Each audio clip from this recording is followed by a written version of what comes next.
उत्तराखंड के पुरोला की तरह हिमाचल का चंबा भी सुलग रहा है। एक हिंदू लड़के को पहाड़ की चोटी पर 8 टुकड़ों में काटने के बाद हिंदू संगठन लगातार प्रदर्शन कर रहे हैं।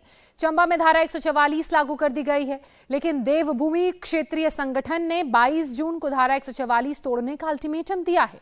हिंदू संगठनों का आरोप है कि आरोपी शब्बीर और उसके परिवार को सरकार बचा रही है। शब्बीर वो शख्स है जो चंबा की सबसे ऊंची चोटी पर रहता है। उसके बारे में चौंकाने वाला खुलासा आज इंडिया टीवी करेगा।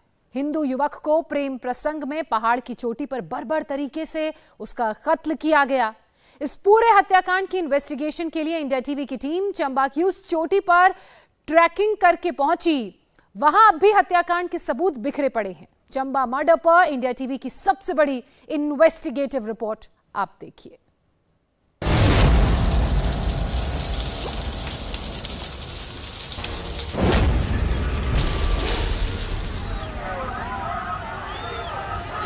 सबको विश्वास दिलाता हूं इस केस की इन्वेस्टिगेशन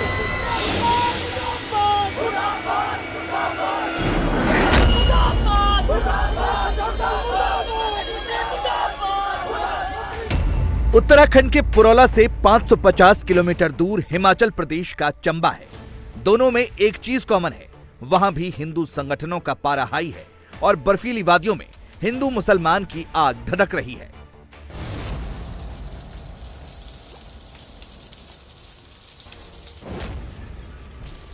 फर्क यह है कि पुरोला में हिंदू लड़की को लव जिहादियों ने अगवा करने की कोशिश की, तो चंबा में हिंदू नौजवान के 8 टुकड़े कर दिए गए। बर्बर हत्याकांड का आरोप शब्बीर नाम के एक मुस्लिम पर है। इसके बाद से ही चंबा की वादियों में हिंदू संगठनों का हंगामा और विरोध प्रदर्शन जारी है।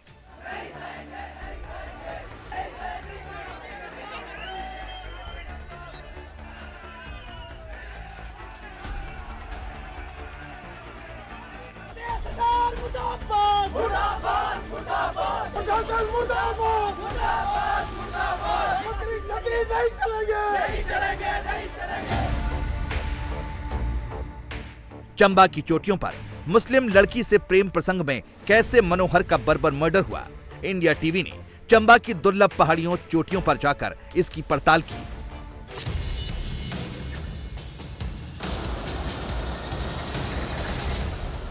हिमाचल के बहुचर्चित मनोहर लाल हत्याकांड की इन्वेस्टिगेशन करने के लिए इंडिया टीवी आपको लेकर जाएगा उस जगह पर जहां पर बेबर्ता से बेरहमी से मनोहर लाल की हत्या कर दी गई और उसके शरीर के 8 टुकड़े कर दिए गए। ये कोई आम रास्ता नहीं है। हमें 4 किलोमीटर इसी तरह से ये जो आप रास्ता देख रहे हैं, यहाँ पर हमें ट्रैकिंग करते हुए जाना है। अभी सफर बहुत लंबा है और उस जगह पर दर्शकों को हम दिखाएंगे कि कैसे किस तरह की वो जगह थी और जहां पर मनोहर लाल की हत्या कर दी गई, क्योंकि दर्शक भी देखना चाहेंगे उस जगह को। लिहाजा हम अपनी इन्वेस्टिगेशन को पूरा करने के लिए उस जगह पर पहुंच रहे हैं जो दर्शक देखना चाहते हैं। इंडिया टीवी आज आपको उस जगह ले जाएगा जहां शब्बीर ने मनोहर के 8 टुकड़े किए थे, लेकिन उफनते नदी नालों के बीच सीधे पहाड़ पर चढ़ना बहुत मुश्किल था। रास्ते में इंडिया टीवी की टीम ने मनोहर के दोस्त मोनू को खोज निकाला। दोनों अक्सर घोड़ों पर सामान लेकर चोटियों तक साथ जाते थे, लेकिन 6 तारीख को मनोहर अकेले घोड़े पर निकला था और उसके बाद कभी वापस नहीं लौटा। जाहिर तौर पर काफी मुश्किलात भरा रास्ता, इस आप देख सकते हैं रास्ता, और कुछ ऐसे ही मनोहर जो था इन्हीं रास्तों से होता हुआ जो था, क्योंकि अपने माँ बाप का इकलौता सहारा था, ऐसे ही वो खच्चर लेकर ऊपर गया था सामान देने के लिए, और जब वो वापस वहां से नहीं लौटा तो उसकी डेड बॉडी थी, वो भी टुकड़ों में कटी हुई। मनोहर का चंबा के दबंग शब्बीर की बेटी से प्रेम प्रसंग चल रहा था। 5 जून को मनोहर जैसे ही शब्बीर के घर के पास घोड़ों पर सामान लेकर पहुंचा तो पकड़ लिया गया। इसके बाद उसे मारते पीटते चोटी पर ले गए, जहां शरीफ, उसके बेटे शब्बीर और भतीजे ने मिलकर मनोहर का बेरहमी से कत्ल कर दिया। बॉडी के 8 टुकड़े करके उफनते नाले में फेंक दिए, लेकिन 3 दिन तक इसकी खबर किसी को नहीं लगी, क्योंकि शब्बीर के खौफ से गांव का दूसरा कोई आदमी इस पहाड़ी पर मकान नहीं बनाता। 5 जून को मनोहर अपने घर से घोड़े और खच्चर के साथ निकला, कमाने के लिए निकला था, और ठीक इन्हीं रास्तों से होता हुआ वो यहाँ से सीधा आगे जाता है ये रास्ता, और आगे जो शरीफ का जो घर है और उसका जो लड़का है मुशर्रफ का, वो वहां पर रहता था। शब्बीर खान जो उसका पोता है वो वहां पे रहता था, जहां पर उसकी हत्या कर दी गई। और ये मुसाफिर जो था उसने ये सारी जमीन, ये आप जो जितनी भी आप इस समय कैमरे में आप नजर मैं दिखाऊं आपको, जहां जहां तक कैमरे की नजर जाएगी, तो ये सारी सरकारी जमीन है जिस पर उन्होंने कब्जा किया हुआ था, उसके परिवार ने कब्जा कर रखा था मुसाफिर के। ये पूरी की पूरी जमीन जो है ये उसके दबंग इतना था वो कि गुंडागर्दी इतनी थी यहाँ पर कि उसने पूरी की पूरी जमीन पर, सरकारी जमीन पर अपना कब्जा किया हुआ था। करीब 2 घंटे की चढ़ाई के बाद इंडिया टीवी की टीम उस जगह पहुंची जहां से वो पहाड़ी साफ दिखाई देती है, जहां भूमाफिया शब्बीर की कोठी थी, जिसे अब फूंक दिया गया है।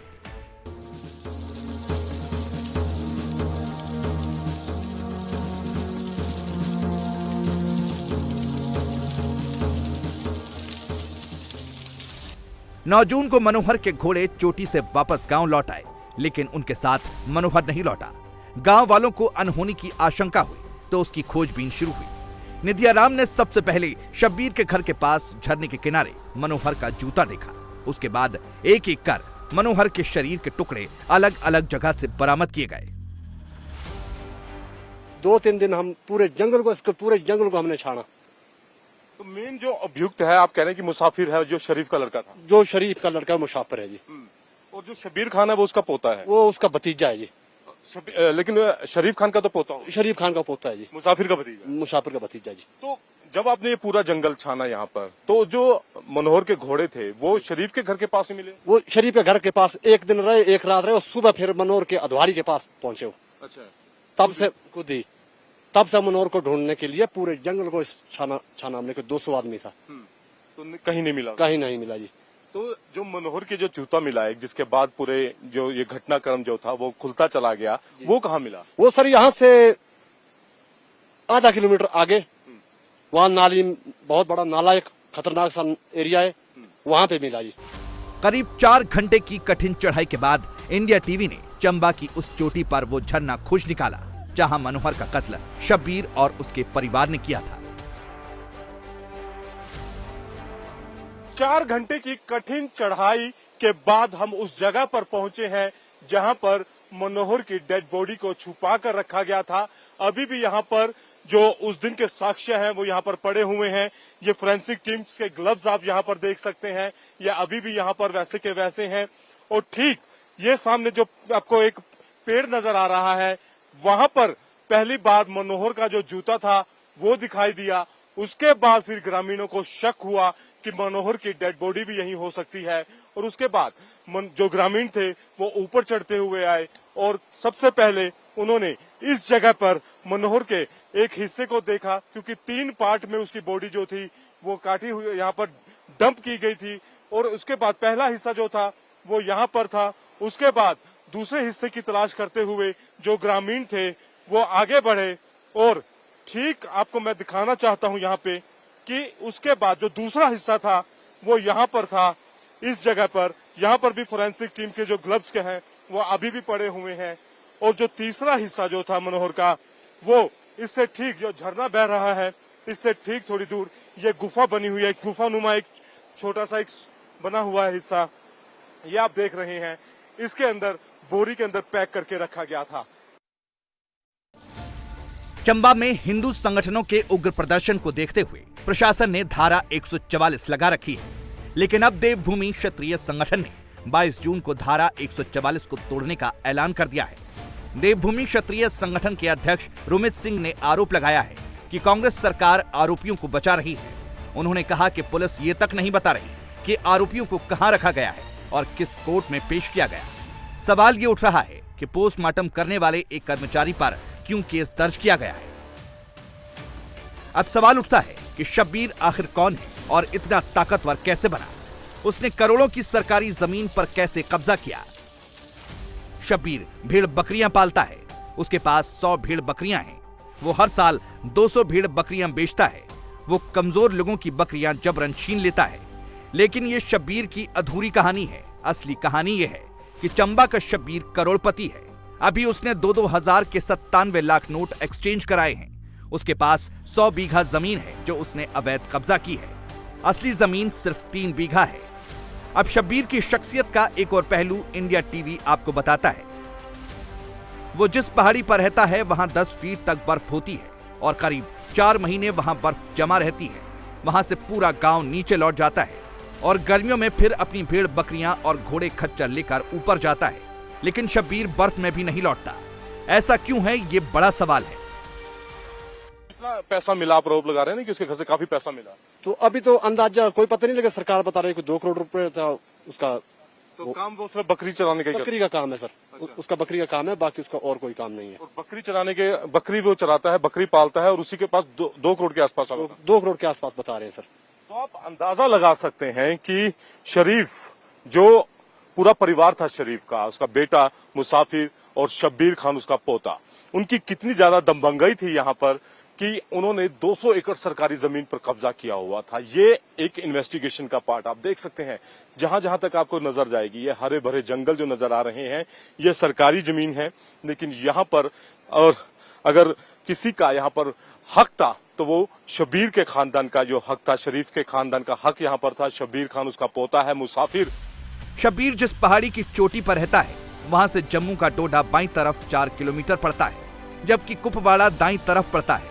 कहा जाता है कि उसका एक घर डोडा में भी है, जहां वो अक्सर आता जाता रहता है। शब्बीर का नाम एक आतंकी वारदात में भी सामने आया था, जब उससे 1998 में पूछताछ की गई थी। 1998 में आतंकियों ने चंबा के सतरुली में 35 हिंदुओं की हत्या कर दी थी और 7 लोगों को किडनैप कर लिया था, जिनका अब तक कोई अता पता नहीं चला। आतंकी उसी रास्ते से चंबा में घुसे थे जिस रास्ते से शब्बीर डोडा आता जाता है। अब सवाल उठता है कि मनोहर बर्बर हत्याकांड में पुलिस ने शब्बीर पर शुरू में ही क्यों सख्त एक्शन नहीं लिया। पूर्व मुख्यमंत्री और बीजेपी नेता जयराम ठाकुर ने आरोप लगाया कि कांग्रेस तुष्टीकरण की राजनीति के लिए शब्बीर को बचा रही है। उन्होंने शब्बीर के संदिग्ध अतीत को देखते हुए इस मामले की जांच एनआईए से कराने की मांग की है, जिसे मुख्यमंत्री सुखविंदर सिंह सुक्खू ने मान लिया है। इंडिया टीवी हर वक्त हर जगह डाउनलोड करने के लिए सर्च करें India TV news Google play store या ऐप स्टोर पर।